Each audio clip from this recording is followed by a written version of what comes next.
बाबूजी, मुझे कुछ खाने को दे दो, बहुत तेज भूख लगी है। 10 साल का एक बच्चा भीख मांग रहा था। इतनी तेज धूप में भी वह बालक बिना सेहत की परवाह किए हर आने जाने वाले यात्रियों से यही कहता रहता था।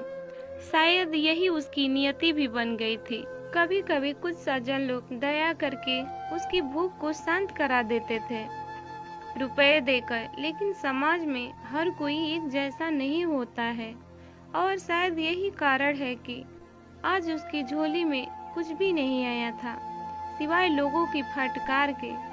तभी शहर के नामी होटल के सामने एक चमकती महंगी कार आकर रुकी। उसमें से एक महाशय उतरे और उस भिखारी बालक को लगा शायद कुछ खाने को मिल जाए, अतः वह दौड़कर गया और पास आकर बोला, बाबूजी, कुछ खाने को दे दो, बहुत तेज भूख लगी है। इतना सुनकर वह महाशय उसे डांटते हुए बोले, चल हट भिखारी कहीं का, ना जाने कहां कहां से आ जाते हैं। लेकिन वह बालक उनका पैर पकड़कर रोने लगा और बोला, बाबूजी, सुबह से कुछ नहीं खाया है, पेट में दर्द हो रहा है, कुछ भी खिला दो। लेकिन इतने पर भी उनका हृदय नहीं पिघला और वह उसे धक्का देकर चले गए। तभी उस बालक की नजर बासी फेंकी हुई 2 रोटी पर गई। वह प्रसन्न हो गया और उसे उठाकर जैसे ही उसे खाने वाला था, तभी एक कुत्ता आकर उसके पास बैठ गया जो भूखा था और उसकी आंखों से आंसू टपक रहे थे। उस बालक की नजर जैसे ही उस पर गई, 2 भूखे प्राणी एक दूसरे की भावनाओं को समझ गए। अतः उस भिखारी बालक ने दोनों रोटी उसे दे दी।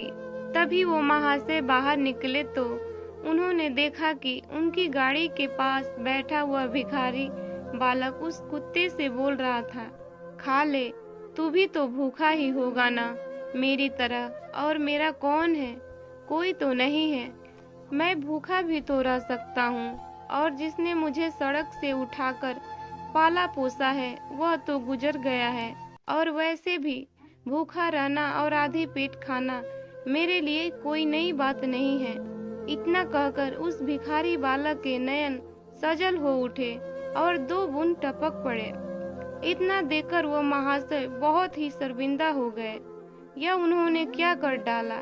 पैसा और शोहरत की अहंकार में मानवता और भावनाओं को भी कुचल डाला, और वह उस भिखारी के सामने खुद को भिखारी समझ रहे थे जो स्वयं भूख से पीड़ित होकर भी दूसरे प्राणी को अन्न दे रहा था।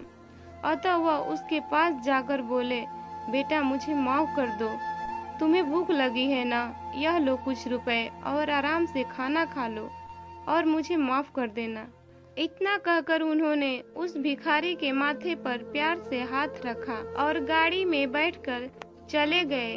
और वह भिखारी बालक हैरानी के साथ उस गाड़ी को तब तक देखता रहा जब तक वह गाड़ी उसकी आंखों से ओझल ना हो गई।